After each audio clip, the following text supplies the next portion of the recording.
जय हिंद, वणक्कम, सत श्री अकाल, नमस्कार। स्वागत है आपका अपने YouTube channel Sonu army classes पर। फ्रेंड्स, आज हमारी केमिस्ट्री की क्लास रहने वाली है और केमिस्ट्री की क्लास में हमारा जो आज का टॉपिक है वो है एटॉमिक स्ट्रक्चर यानी कि परमाणु संरचना।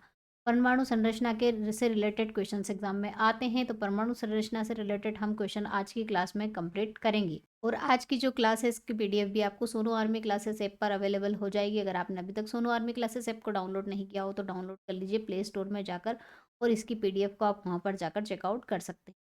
तो चलिए इस क्लास को हम स्टार्ट करते हैं बिना किसी देरी के। तो फ्रेंड, एटॉमिक स्ट्रक्चर के क्वेश्चन करने से पहले मैं आपको एटॉमिक स्ट्रक्चर में परमाणु संरचना के जो मॉडल्स हैं, डिफरेंट डिफरेंट लोगों ने डिफरेंट डिफरेंट मॉडल्स दिए थे, वो एक बार हम डिस्कस कर लेते हैं, क्योंकि इसके ऊपर क्वेश्चंस एग्जाम में पूछे जाते हैं। कैसे क्वेश्चन पूछे जाते हैं वो मैं आपको आगे बताऊंगी।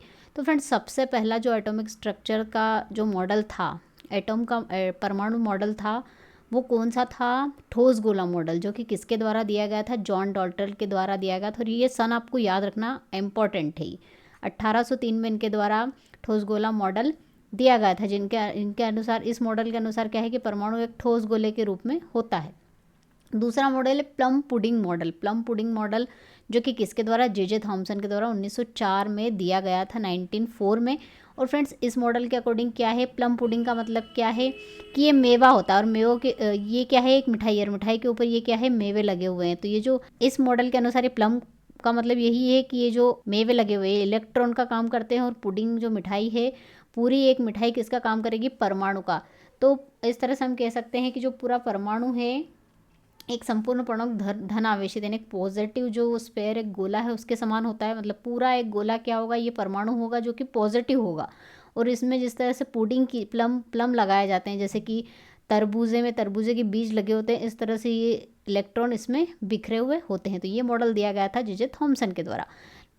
नेक्स्ट है नाभिकीय मॉडल यानी कि न्यूक्लियर मॉडल, जो कि किसके द्वारा? रदरफोर्ड के द्वारा 1911 में दिया गया था। और इसके अनुसार, इस मॉडल के अनुसार क्या होता है कि जो परमाणु है, परमाणु का जो संपूर्ण धन आवेश होगा, उसका जो पॉजिटिव चार्ज होगा और उसका जो मास होगा, इसके केंद्र में होगा, जिसे क्या कहा जाएगा? नाभिक। मतलब रदरफोर्ड ने जो मॉडल दिया उसमें उन्होंने बता दिया कि ये क्या हो जाएगा? नाभिक हो जाएगा। और नाभिक क्या होगा? यहाँ नाभिक में पूरा परमाणु का धनावेश और उसका जो द्रव्यमान निहित होगा, और उसके आसपास इस तरह से ऑर्बिटल्स बने होंगे जो कि सोलर सिस्टम में बने होते हैं, इस तरह से बने होंगे, जिसमें क्या होता है? इलेक्ट्रॉन घूमता रहेगा। तो ये मॉडल दिया गया था रदरफोर्ड के द्वारा।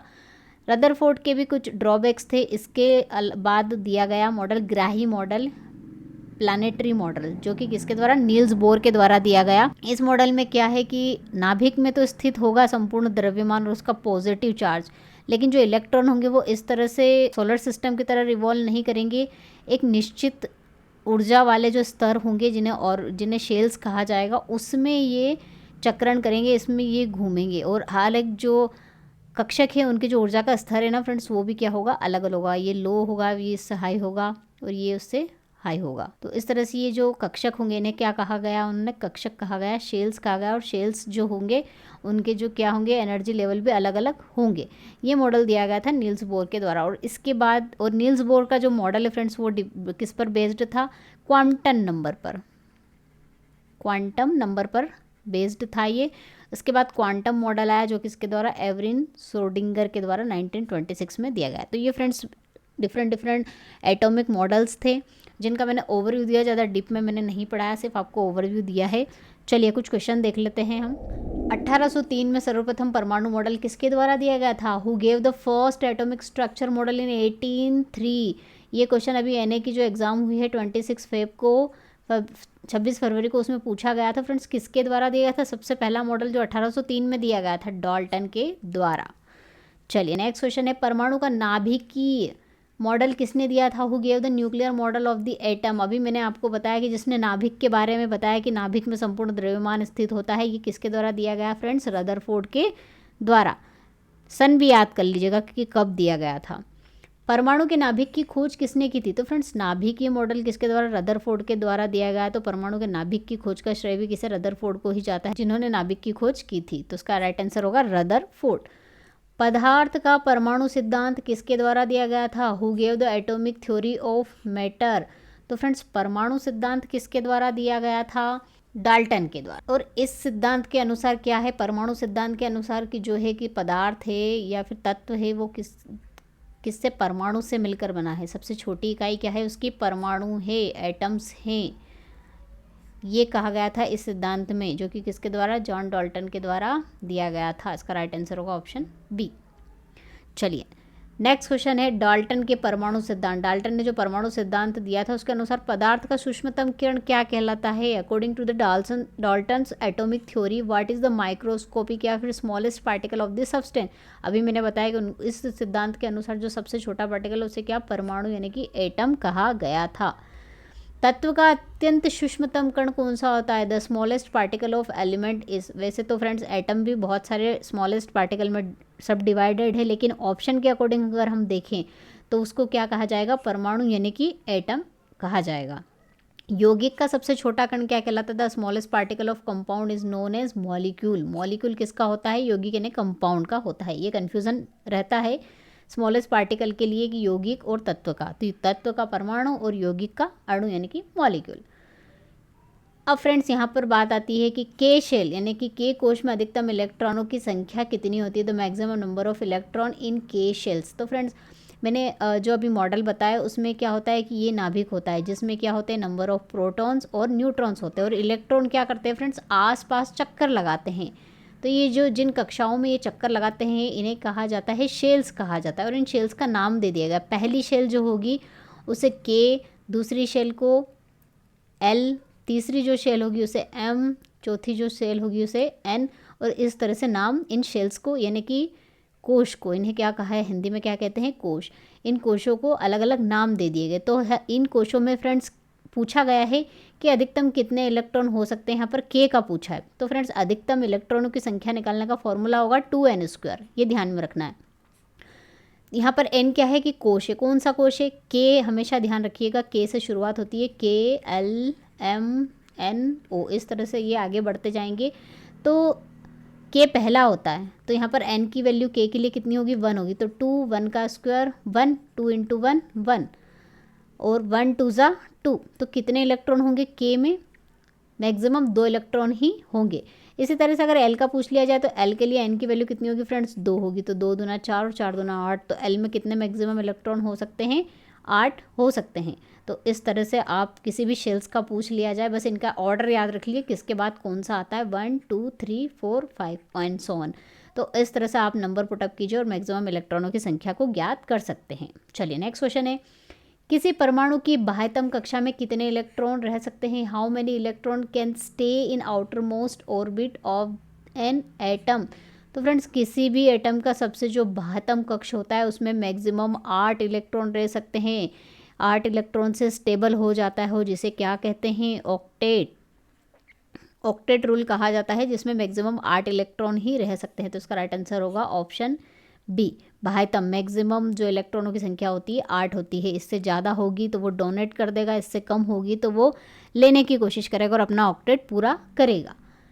चलिए नेक्स्ट क्वेश्चन है, एक कक्षा में अधिकतम, एक कक्षक में अधिकतम कितने इलेक्ट्रॉन रह सकते हैं, what is the maximum number of electrons N orbit can hold.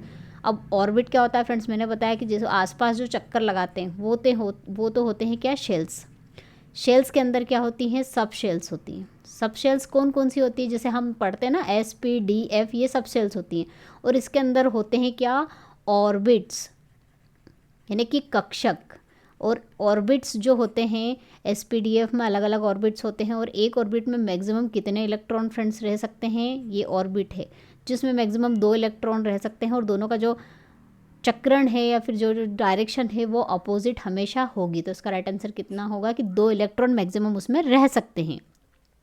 Electron की खोज किसने की थी, आईएमपी क्वेश्चन है, हु डिस्कवर द इलेक्ट्रॉन। तो फ्रेंड्स इलेक्ट्रॉन की खोज का श्रेय किसे जाता है, जे थॉमसन के को जाता है।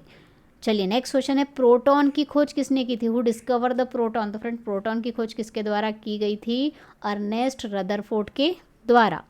न्यूट्रॉन की खोज किसके द्वारा की गई फ्रेंड्स, जेम्स चैडविक के द्वारा। याद रखिएगा ये जो मैंने बताया सभी को, प्रोटॉन की खोज जो किसने की थी, रदरफोर्ड ने, उसमें ज़रा कन्फ्यूज़न होता है। तो फ्रेंड्स कोई कन्फ्यूज़न नहीं है, प्रोटॉन की खोज का श्रेय रदरफोर्ड को ही जाता है। हाँ इसके पहले एक कन्फ्यूज़न और है इस क्वेश्चन से रिलेटेड, तो वो आपको नहीं रखना है, आपको याद ही रखना है रदरफोर्ड ने ही की थी। इलेक्ट्रॉन का द्रव्यमान कितना होता है, what is the mass of electron. तो फ्रेंड्स इलेक्ट्रॉन का द्रव्यमान कितना होता है, याद कर लीजिए 9.1095 इंटू 10⁻28 ग्राम। प्रोटॉन का द्रव्यमान होता है 1.673 इंटू 10⁻24। अब यहाँ पर 673 आना चाहिए, तो ये होगा इसका आंसर, ये तो 675 हो जाएगा, तो ऑप्शन ए इसका करेक्ट आंसर होगा। लगभग लगभग मिलता जुलता है ये, लेकिन यहाँ 24 है, यहाँ 27 है, 27 नहीं 24 होगा। न्यूट्रॉन का द्रव्यमान होता है 1.675 इंटू 10⁻24। लगभग लगभग न्यूट्रॉन और प्रोटॉन का जो द्रव्यमान है फ्रेंड्स वो क्या होता है, समान होता है, तो उसका राइट आंसर क्या होगा, ऑप्शन ए। न्यूट्रॉन पर आवेश कितना होता है, what is the charge on neutron. तो फ्रेंड्स हमें पता है नाभिक के अंदर न्यूट्रॉन प्रोटॉन होते हैं और इलेक्ट्रॉन चक्कर लगाते हैं। इलेक्ट्रॉन पर चार्ज क्या होता है, नेगेटिव चार्ज होता है। प्रोटॉन पर चार्ज पॉजिटिव चार्ज होता है। और जो न्यूट्रॉन होते हैं वो क्या होते हैं, उदासीन होते हैं, न्यूट्रॉन उन पर कोई चार्ज नहीं होता है। न्यूट्रॉन की खोज बहुत देर से हुई, क्यों, क्या कारण है इसका, discovery of neutron become very late, क्यों हुई, क्योंकि फ्रेंड्स न्यूट्रॉन के ऊपर कोई चार्ज नहीं था, वो उदासीन था, तो उदासीन होने की वजह से इसको खोजना थोड़ा मुश्किल हो गया, क्योंकि पॉजिटिव नेगेटिव तो किसी की तरफ अट्रैक्ट हो जाते हैं, लेकिन उदासीन को थोड़ा अट्रैक्शन या फिर उसे ढूंढना थोड़ा मुश्किल हो जाता है, इसलिए इसकी खोज में थोड़ी सी देरी हो गई। तो इसलिए इसका क्या कारण होगा कि न्यूट्रॉन क्या होते हैं, आवेश रहित होते हैं, चार्जलेस होते हैं। इलेक्ट्रॉन के आवेश की खोज किसने की थी, who discover the charge of electron. Electron की खोज तो मैं आपको बता चुकी हूँ, लेकिन चार्ज, इस पर जो चार्ज होता है कि नेगेटिव चार्ज होता है, इसकी खोज फ्रेंड्स किसके द्वारा की गई थी, रॉबर्ट मिल्टन के द्वारा। कौन सा कण चुंबकीय और विद्युत क्षेत्र में विक्षेपित नहीं होगा, which particle will not deflected by magnetic and electric field. तो फ्रेंड्स ऐसे पार्टिकल डिफ्लेक्ट नहीं होते, विक्षेपित नहीं होते जिनमें कोई चार्ज नहीं होता, चार्ज होने से वो विक्षेपित हो जाते हैं। तो किस पर चार्ज नहीं होता है, न्यूट्रॉन पर। न्यूट्रॉन क्या होते हैं, चार्जलेस होते हैं, इसलिए विक्षेपित नहीं होंगे। सबसे छोटा एटम कौन सा है, स्मॉलेस्ट एटम, हाइड्रोजन। किस परमाणु के नाभिक में न्यूट्रॉन नहीं होता है, which atom does not have a neutron in its nucleus. तो फ्रेंड्स किस परमाणु के नाभिक में न्यूट्रॉन्स नहीं होते हैं, हाइड्रोजन, क्योंकि हाइड्रोजन में क्या होता है, इसका परमाणु क्रमांक 1 होता है और इसमें न्यूट्रॉनों की संख्या कितनी होती है, 0 होती है, 1 1 होगा, तो 1 - 1 कितना हो जाएगा, 0। नंबर ऑफ इसमें न्यूट्रॉन्स नहीं होते, इसमें प्रोटॉन और इलेक्ट्रॉन ही होते हैं। परमाणु विद्युत होते हैं, एटम्स आर इलेक्ट्रिकली क्या होते हैं, उदासीन होते हैं, क्यों होते हैं उदासीन परमाणु, एटम्स इलेक्ट्रिकली न्यूट्रल क्यों होते हैं, क्योंकि परमाणु के अंदर क्या होते हैं, समान मात्रा में प्रोटॉन और समान मात्रा में इलेक्ट्रॉन होते हैं, ये प्लस चार्ज और नेगेटिव चार्ज तो दोनों एक दूसरे को क्या कर देते हैं, उदासीन, इसलिए परमाणु विद्युत क्या होते हैं, न्यूट्रल होते हैं, उदासीन होते हैं। किसी परमाणु का रासायनिक व्यवहार किस पर निर्भर करता है, the chemical behaviour of an atom depends on. तो फ्रेंड्स किस पर निर्भर करेगा, न्यूट्रॉनों की संख्या पर नहीं। ये जो इलेक्ट्रॉन घूम रहे होते हैं ना, इलेक्ट्रॉन ही क्या करता है, ये देता है, लेता है, ऑक्टेट पूरा करता है, तो इसी पर डिपेंड करेगा क्या, केमिकल बिहेवियर। तो इसका राइट आंसर क्या होगा, घूम रहे इलेक्ट्रॉनों की संख्या पर। गॉड पार्टिकल किसे कहते हैं, तो फ्रेंड्स हिंग बोसॉन्स को गॉड पार्टिकल कहा जाता है, क्योंकि जब बिग बैंग थ्योरी जो इससे हमारे जीवन की शुरुआत हुई है उसमें ही ये पार्टिकल मिले थे, वहाँ पर ही इसकी खोज हुई थी, वहाँ से ये पार्टिकल क्रिएट हुए, इसलिए इन पार्टिकल को गॉड पार्टिकल कहा जाता है, हिंग बोसॉन्स को। परमाणु भार का अंतर्राष्ट्रीय मात्रक, the international unit of atomic mass is carbon 12। Carbon 12 से उसके मेजरमेंट किया जाता है, कार्बन 12 से। परमाणु की परमाणु संख्या निम्नलिखित में से किसकी संख्या देती है, atomic number of an atom gives the number of which of the following.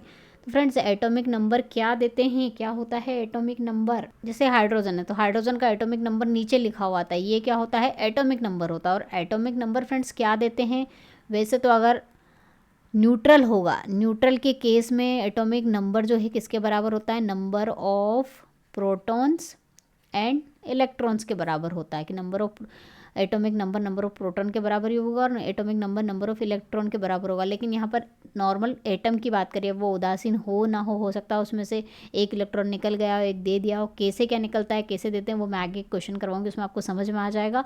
तो एटॉमिक नंबर अगर आपसे पूछा जाए कि वो क्या देता है, उससे हमें क्या मिलता है, तो आपको इलेक्ट्रॉन और प्रोटॉन पर क्लिक नहीं करना है, टिक नहीं करना है। वो क्या देगा? सिर्फ प्रोटॉन्स देते हैं। हाँ, अगर आपको क्वेश्चन में ये पूछा जाए कि परमाणु जो उदासीन परमाणु होगा, अगर यहाँ पर उदासीन या फिर न्यूट्रल की बात करें तो न्यूट्रल एटॉमिक नंबर किसके बराबर होता है, तो वो इलेक्ट्रॉन और प्रोटॉन, इसमें आप दोनों इंक्लूड कर लीजिएगा।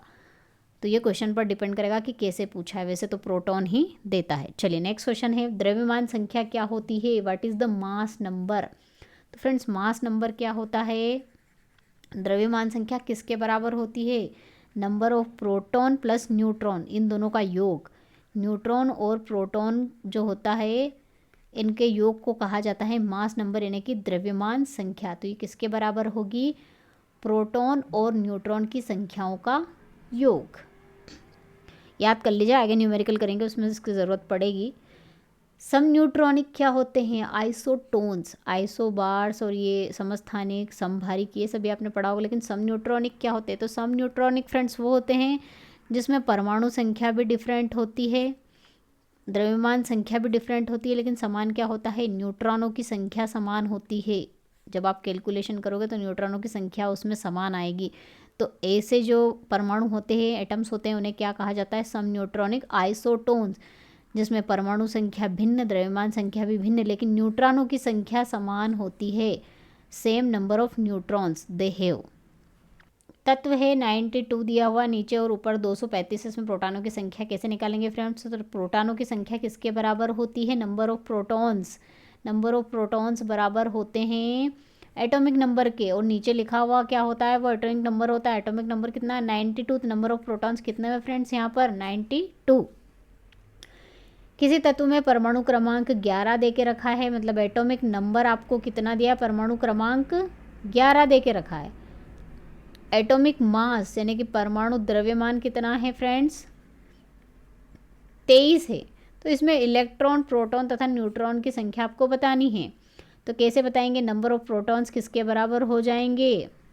प्रोटॉन्स एंड इलेक्ट्रॉन्स वो बराबर होंगे एटॉमिक नंबर के। तो एटॉमिक नंबर यहाँ पर कितना है? 11 है। तो नंबर ऑफ प्रोटॉन भी कितने होंगे? 11। और इलेक्ट्रॉन भी कितने होंगे? 11, क्योंकि एटॉमिक नंबर के बराबर ही होते हैं प्रोटॉन और इलेक्ट्रॉन, इसलिए 11 11 तो प्रोटॉन और इलेक्ट्रॉन आ गए।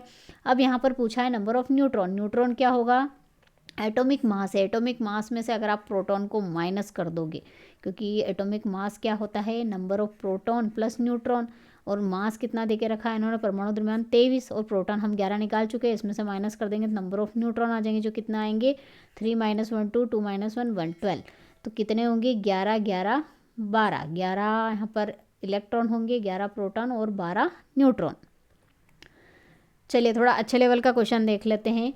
Mg2+ दिया। अब यहाँ पर Mg2+, Mg की बात करते तो नॉर्मल उदासीन होता है, लेकिन यहाँ पर Mg2+ का मतलब क्या है कि इसने 2 इलेक्ट्रॉन क्या कर दिए हैं? दे दिए हैं, डोनेट कर दिए हैं। तो इसके लिए आपको क्या ज्ञात करना है? इलेक्ट्रॉन, प्रोटॉन तथा द्रव्यमान संख्या बतानी है। अब क्या क्या दे के रखा है? परमाणु क्रमांक, एटॉमिक नंबर दे के रखा है कितना? 12। अब एटॉमिक नंबर 12 है, मतलब इसमें कितने प्रोटॉन है? 12। अब इसमें आप इलेक्ट्रॉन 12 नहीं बोल सकते, क्योंकि ये उदासीन नहीं है। अब यहाँ पर आपको समझ में आएगा कि उदासीन और जो उदासीन नहीं होना क्या होता है। अब ये उदासीन नहीं है, इसने 2 इलेक्ट्रॉन दे दिए, मतलब इसके पास क्या हो गए? 12 इलेक्ट्रॉन इसके पास होने थे। अगर ये उदासीन होता तो इसके पास नंबर ऑफ इलेक्ट्रॉन भी 12 होते, जितने नंबर ऑफ प्रोटॉन होते, लेकिन इसने 2 इलेक्ट्रॉन दे दिए, तो इसमें से 2 माइनस कर दीजिए, कितने इलेक्ट्रॉन बचे? 10। तो प्रोटॉन तो 12 आ गए, इलेक्ट्रॉन 10 आ गए। अब यहाँ पर क्या पूछा है? द्रव्यमान संख्या यानी कि मास नंबर, जो कि किसके बराबर होती है? Number of proton plus neutron. अब यहाँ पर प्रोटॉन कितना दे के रखा है? हम निकाल चुके हैं ऑलरेडी, कितना है? 12। और न्यूट्रॉन कितने हैं? 12। तो नंबर ऑफ न्यूट्रॉन कितने आएंगे? नंबर ऑफ मास नंबर कितना आएगा यहाँ पर? 24। तो क्या आया हमारा? क्या पूछा है पहले? इलेक्ट्रॉन। कितने इलेक्ट्रॉन आए? 10 इलेक्ट्रॉन और 12 प्रोटॉन और 24 मास नंबर आया। कैसे आया? समझ में आपको आ जाना चाहिए। यहाँ पर प्लस की जगह अगर माइनस दे दिया होता, उसका मतलब ये कि 2 इलेक्ट्रॉन और इसने ले लिए हैं तो इसमें जुड़ जाते। चलिए नेक्स्ट क्वेश्चन देख लेते हैं। जिनके द्रव्यमान संख्या भिन्न होते हैं तथा परमाणु क्रमांक समान होते हैं, उन्हें क्या कहते हैं? Have different mass number and same atomic number. तो फ्रेंड्स यहाँ पर हाइड्रोजन के समस्थानिक का मैं एग्जाम लेती हूँ। 1H एग्जांपल ले लेती हूँ 1H1, 1H2, 1H3। नीचे लिखा हुआ क्या होता है? एटॉमिक नंबर, परमाणु क्रमांक। अब परमाणु क्रमांक सभी के समान है, लेकिन ऊपर लिखी हुई द्रव्यमान संख्या, मास नंबर अलग अलग होते हैं, तो इन्हें क्या कहा जाता है? समस्थानिक, यानी कि आइसोटोप्स। चलिए नेक्स्ट क्वेश्चन है, जिनके परमाणु क्रमांक भिन्न। अब परमाणु क्रमांक जैसे ये 1H1 होना चाहिए यहाँ पर, ये भिन्न होते हैं, नीचे लिखे हुए नंबर डिफरेंट होते हैं, और जो ऊपर लिखी हुई द्रव्यमान संख्या वो अगर समान होती है तो उन्हें क्या कहा जाता है? जैसे एग्जांपल हम ले लेते हैं यहाँ पर 18 आर्गन, आर्गन का समस्थानिक ले लेते हैं हम 40, और एक किसका? पोटेशियम का समस्थानिक भी हम यहाँ पर ले लेते हैं 40। तो दोनों में 40-40 से ऊपर, ये आर्गन और पोटेशियम के समस्थानिक में ऊपर 40 नंबर है। 40 का मतलब ये है कि ये जो द्रव्यमान संख्या है, यानी कि मास नंबर जो है वो क्या है? सेम है, मास नंबर सेम है। और परमाणु क्रमांक यानी कि एटॉमिक नंबर डिफरेंट है, तो ये क्या हो जाएंगे फ्रेंड्स? समभारिक। समभारिक यानी कि आइसोबार्स। चलिए नेक्स्ट क्वेश्चन है, धनायन में होते हैं, केटायंस है। अब धनायन मतलब क्या? मैंने अभी Mg2+ का आपको एग्जांपल बताया। तो Mg2+ है, मतलब इसमें कितने प्रोटॉन मान लिया, इसमें इसका जो एटॉमिक नंबर अगर 12 है तो इसमें नंबर ऑफ प्रोटॉन कितने? 12 होने चाहिए, और नंबर ऑफ इलेक्ट्रॉन भी 12 होने थे, लेकिन नहीं हुए, 2 उसने दे दिए, तो उसमें माइनस होकर 10 आ गए। तो इसमें प्रोटॉन ज़्यादा आ रहे हैं इलेक्ट्रॉन से। तो अगर धनायन होता है तो धनायन में प्रोटॉन्स क्या होते हैं? प्रोटॉनों की संख्या इलेक्ट्रॉनों की संख्या से ज़्यादा होती है। ऋणायन में क्या होगा? ऋणायन में जस्ट इसका अपोजिट हो जाएगा। अगर यहाँ पर Cl2- हो जाता है, मतलब इसमें क्लोरीन है, 17 होने चाहिए थे इसमें इलेक्ट्रॉन, लेकिन 17 में से 2- मतलब इसने 2 और ले लिए हैं, मतलब इसमें 2 इलेक्ट्रॉन और ज़्यादा आ गए, तो इलेक्ट्रॉन इसमें क्या हो जाएंगे? प्रोटॉन से ज़्यादा हो जाएंगे। तो ऋणायन में क्या होते हैं? प्रोटॉनों की संख्या कम होती है और इलेक्ट्रॉनों की संख्या ज़्यादा होती है। कंसेप्ट ध्यान में रखिएगा। चलिए नेक्स्ट क्वेश्चन है, समस्थानिक वे होते हैं, आइसोटोप्स आर दे, जिनके समान भौतिक गुण होते हैं, सिमिलर फिजिकल प्रॉपर्टीज़ होती हैं, डिफरेंट केमिकल प्रॉपर्टीज़ होती है, डिफरेंट एटॉमिक नंबर होते हैं, या फिर भिन्न न्यूट्रॉनों की संख्या होती है। तो समस्थानिक में क्या होता है फ्रेंड्स? इनकी जो केमिकल प्रॉपर्टीज़ होती है ना फ्रेंड्स समस्थानिक की, वो क्या होती है? सेम होती है। और जो फिज़िकल प्रॉपर्टी होती है, फिज़िकल प्रॉपर्टी की अगर हम बात करें तो वो डिफरेंट होती है। तो यहाँ हम ऑप्शन मैच कर लेते हैं। केमिकल प्रॉपर्टी के बारे में क्या बोल रहे हैं ये? कि ये भिन्न होती है, भिन्न नहीं, यहाँ पर सेम आना चाहिए, तो ये ऑप्शन तो गलत आ गया। फिजिकल प्रॉपर्टी यानी कि भौतिक गुण क्या होने चाहिए? समान, लेकिन उनके क्या डिफरेंट होते हैं, तो ये भी ऑप्शन क्या हुआ फ्रेंड्स? रॉन्ग हो गया। अब परमाणु संख्या, समस्थानिक जो होते हैं उनमें परमाणु संख्या भिन्न नहीं होती, सेम होती है, तो ये ऑप्शन भी रॉन्ग हो गया। भिन्न न्यूट्रॉनों की संख्या, हाँ ये है कि नंबर ऑफ जो न्यूट्रॉन्स हैं वो क्या होते हैं? डिफरेंट होते हैं, क्योंकि इनके जो मास नंबर होते हैं, द्रव्यमान संख्या, वो क्या होती है? डिफरेंट होती है, इसलिए इनमें जो न्यूट्रॉन्स आएंगे वो भी क्या आएंगे? डिफरेंट आएंगे। तो राइट आंसर क्या होगा? कि इनमें भिन्न न्यूट्रॉनों की संख्या होती है। सबसे अधिक समस्थानिक किसके हैं? तो सबसे अधिक समस्थानिक फ्रेंड्स पोलोनियम के हैं, याद रखना है।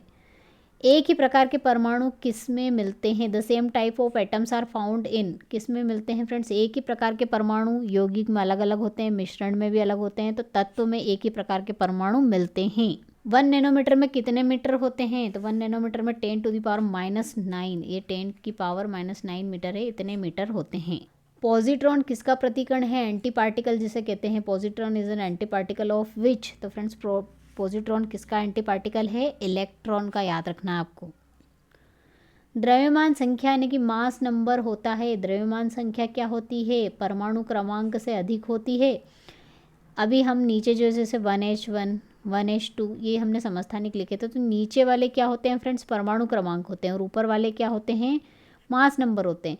तो मास नंबर की वैल्यू या तो इक्वल होगी या फिर हमेशा उससे क्या होगी? ज़्यादा ही होती है वैसे तो इसका राइट आंसर क्या होगा? परमाणु क्रमांक से अधिक होती है। नॉर्मल कंडीशन की अगर हम बात करें तो नॉर्मल कंडीशन में तो परमाणु क्रमांक से अधिक ही होती है द्रव्यमान संख्या। उदासीन परमाणु किसका बना होता है? Neutral element is made up of. तो फ्रेंड्स न्यूट्रल एलिमेंट किसका बना होता है? न्यूट्रल एलिमेंट में प्रोटॉन, न्यूट्रॉन, इलेक्ट्रॉन तीनों कण मौजूद होते हैं। किस कण का द्रव्यमान शून्य है लेकिन ऊर्जा वहन करता है? Which particle has zero mass? Mass तो जीरो लेकिन फिर भी उसमें एनर्जी होती है, क्या होता है वो? फोटोन। सोने की पन्नी पर रदरफोर्ड का अल्फा कण बिखरने वाला प्रयोग किसकी खोज के लिए जिम्मेदार था? जो कि रदरफोर्ड ने किया था। रदरफोर्ड्स का अल्फा पार्टिकल स्कैटरिंग एक्सपेरिमेंट किसके लिए था फ्रेंड्स? वो परमाणु नाभिक एटॉमिक न्यूक्लियस की खोज के लिए। इसीलिए तो उनको रदरफोर्ड को एटॉमिक जो न्यूक्लियस है उसकी खोज का श्रेय दिया जाता है। जिन्होंने किसी तत्व के नाम के पहले अक्षर को उसके प्रतीक के रूप में प्रस्तावित किया। Who propose the first letter of name of the element as it symbol. जैसे कि हाइड्रोजन है, ये हाइड्रोजन इसका नाम है, लेकिन इसका जो पहला सिंबल है वही इसका क्या बन गया? प्रतीक बन गया। तो ये जो मेथड है, ये नामकरण की प्रक्रिया है, ये किसके द्वारा दी गई थी? तो फ्रेंड्स ये किसने प्रतिपादित किया है? बर्जेलियस ने। इलेक्ट्रॉन तब तक युग्मित नहीं होते जब तक कि उनके लिए प्राप्त रिक्त स्थान कक्ष समाप्त ना हो जाए। यह सिद्धांत किसका है? तो फ्रेंड्स ये किसका नियम है? हुंड का नियम। तो इस नियम के अनुसार क्या है? मान लिया एक कक्षक है, जैसे ये पी में 3 ऑर्बिट्स होते हैं, तो पहले युग्मन का नियम मतलब ये है कि पहले इलेक्ट्रॉन सभी एक एक में फिल होंगे, उसके बाद इनमें पेयरिंग होगी। ये होता है हुंड का नियम, जो कि क्या है? तब तक युग्मित नहीं होंगे जब तक कि उनके प्राप्त रिक्त कक्ष समाप्त ना हो जाए। तो ये किसका नियम है? हुंड का नियम। अनिश्चितता का नियम किसके द्वारा? Law of uncertainty was given by Heisenberg का अनिश्चितता का नियम है ये। परमाणु में कक्षकों को भरने का क्रम किसके नियम द्वारा दिया जाता है? Law of order of filling of orbitals in atom is given by. तो फ्रेंड्स ये किसके द्वारा दिया गया है? अफबाउ का नियम, जिसमें क्या होता है कि जो कम ऊर्जा स्तर वाले उपकोष हैं, सब सेल्स हैं, जैसे कि एस पी डी एफ, जिनकी एनर्जी कम होगी पहले उसमें इलेक्ट्रॉन जाएगा, उसके बाद ज़्यादा एनर्जी वाले में जाएगा और उसके बाद उससे ज़्यादा एनर्जी वाला। तो ये नियम कहता है अफबाउ का सिद्धांत। तो ये किसके द्वारा दिया गया? अफबाउ के द्वारा। अफबाउ का सिद्धांत इसे कहते हैं।